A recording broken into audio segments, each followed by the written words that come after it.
Premier vendredi du Carême. Au nom du Père et du Fils et du Saint-Esprit. Amen.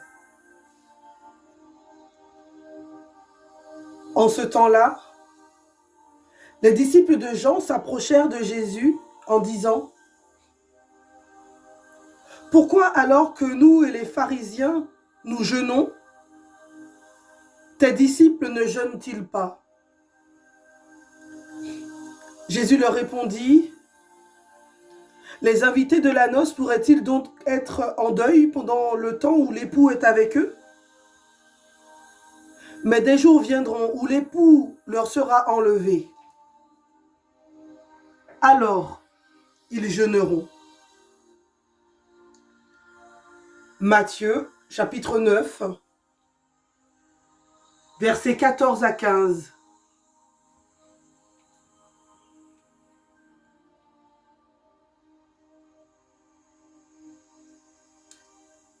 La présence de Dieu transforme la vie de manière concrète.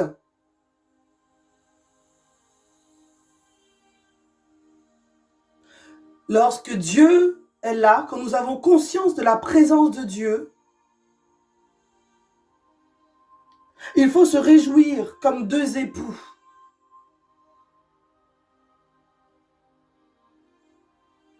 Quand la présence de Dieu se fait un peu plus discrète, c'est pour être plus désiré. Le jeûne, bien-aimé, crée le désir. Le jeûne n'est pas un but en soi. Il révèle un manque par lequel tu peux manifester ton désir de rencontrer Dieu. C'est pourquoi ton jeûne doit se vivre dans la joie. Je vous renvoie à la parole de Dieu. Dans Matthieu 6, 17, « Parfume-toi la tête et lave-toi le visage quand tu jeûnes. » Ton jeûne n'est pas seulement de pénitence en raison de ton péché, mais ton jeûne, c'est un jeûne d'attente.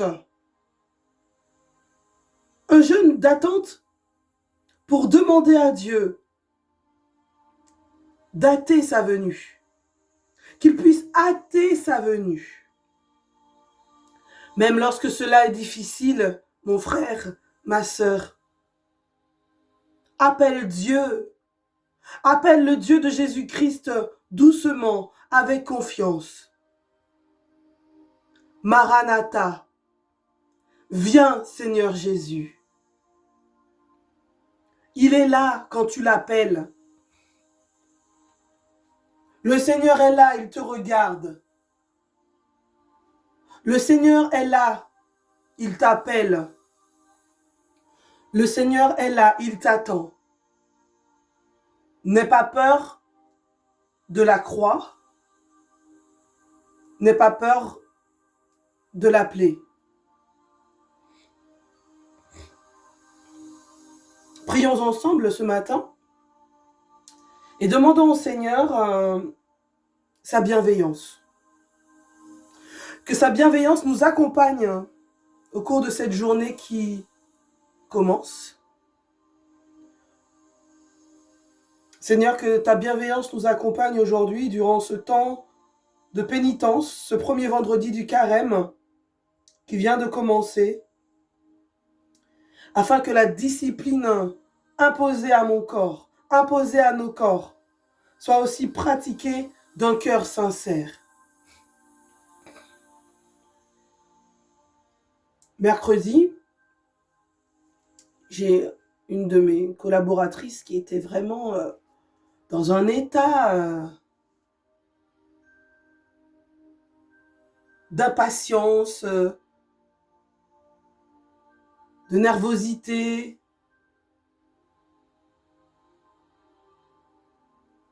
Et puis, j'ai ouï dire qu'elle avait annoncé à l'ensemble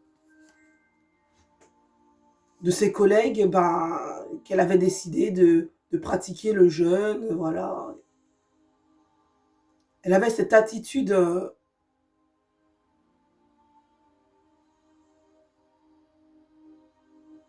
si particulière qui ne reflète pas, bien aimé, celle à laquelle nous sommes appelés. Alors, je suis allée vers elle. Je lui ai indiqué que ça ne servait à rien. Ça ne servait à rien de faire pour faire. Oui, mais j'en peux plus. Ça... Oui, bah, oui, j'entends. Quelle est ta démarche? Quel est ton désir? Quel est ton plan pour ce carême?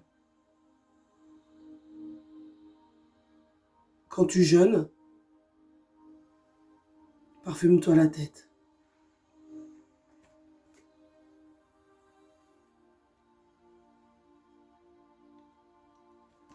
Et demeure dans le calme, dans le secret, dans la prière.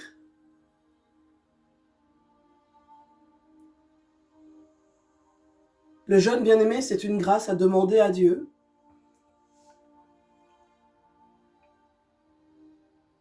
L'Église recommande le jeûne au pain et à l'eau.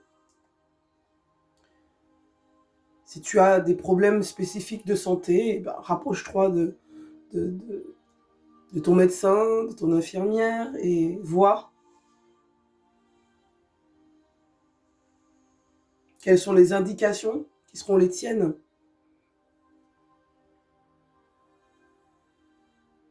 Voilà. Alors ce matin,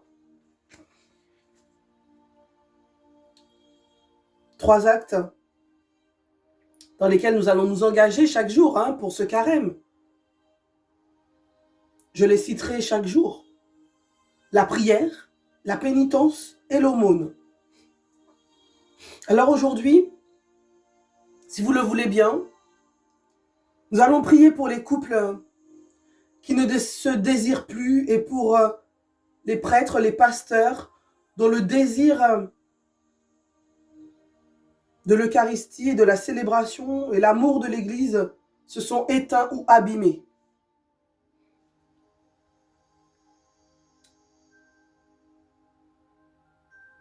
La pénitence du jour, encore une fois, bien aimé, ce sont des recommandations qu'on puisse avancer ensemble. Rien n'est imposé, tout est proposé. Eh bien, la pénitence du jour, je vais laisser ou éteindre mon téléphone portable pour un temps. Et cet effort pourra être l'objet d'une décision constante pendant le carême. À chacun sa réflexion, à chacun son espace, à chacun sa décision. Mais aujourd'hui, prenons la décision de donner un peu plus de temps au temps, de donner un peu plus de temps à Dieu. Je laisse les réseaux sociaux ou j'éteins mon téléphone portable pour un temps aujourd'hui. Je n'ai pas dit 5 minutes, un temps qui me sera conséquent.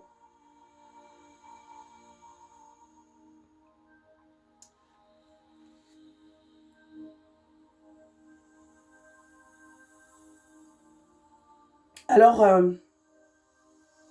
qu'est-ce que je pourrais poser comme acte pour mon aumône du jour? Ben, je nous invite à consacrer le temps laissé par l'extinction du téléphone pour un tête-à-tête, un temps d'écoute, un service rendu, une disponibilité à votre conjoint, à vos enfants. Alors avec le conjoint, ça peut être un temps d'échange, un temps d'écoute, un temps de parole, un temps de dialogue, un temps de prière. Avec les enfants, ça peut être passer un temps privilégié avec celui-ci ou celle-ci. Lire des histoires bibliques, hein. Aller se promener, avoir un temps d'échange spécifique. Hein. Ou alors avec votre famille, à travers des échanges. Sentez-vous libre de pouvoir faire quelque chose de différent sans en utiliser le téléphone portable. Et puis ce soir, nous allons nous retrouver pour le bilan de la journée, pour offrir notre nuit à Dieu.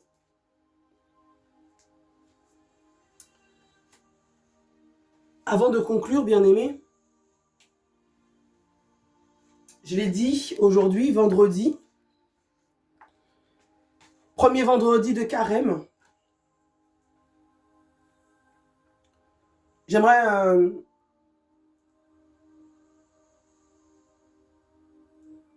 qu'on continue à demeurer dans cette atmosphère de prière, malgré les activités qui seront les vôtres aujourd'hui. N'oublions pas de méditer, de prier. Ce parcours de la croix que Jésus a enduré par amour pour nous.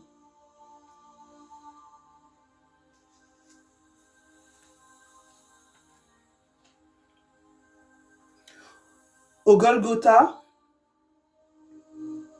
et avec lui les deux malfaiteurs, et Jésus disait, « Père, pardonne-leur car ils ne savent pas ce qu'ils font. » Luc 23, 33, 34. Or, près de la croix de Jésus se tenait sa mère et la sœur de sa mère.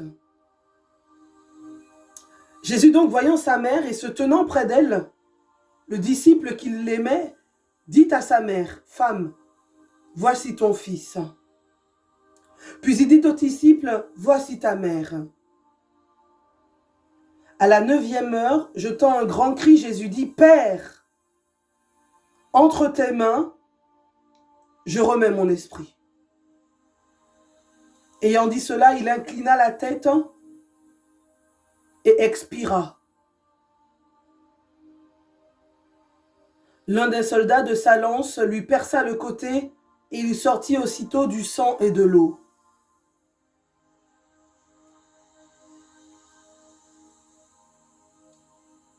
Seigneur Jésus, je fléchis le genou devant toi en ce premier vendredi de Carême.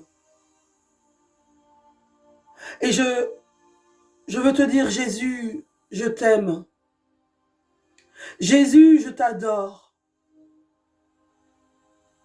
Sois béni d'avoir accepté de mourir sur la croix pour me donner la vie, pour donner la vie aux personnes qui sont à l'écoute. Sois loué pour les fleuves d'eau vive de l'esprit qui jaillissent de ton cœur transpercé. Nous l'avons vu hier, le côté ouvert de Jésus, le cœur miséricordieux de Jésus, d'où jaillir du sang et de l'eau. Le Seigneur Jésus qui voit ta misère, qui voit ton cœur. Seigneur, par ton cœur transpercé, tu nous as lavés de nos péchés et tu as délié nos chaînes.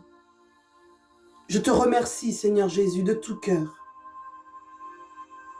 Merci pour ce sacrifice à la croix. Seigneur, par ta croix, tu as écrasé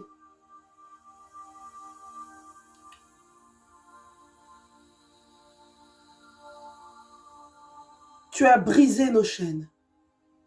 Je te dis merci.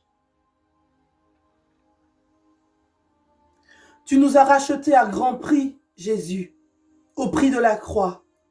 Je te dis merci. Pour la personne qui pleure ce matin,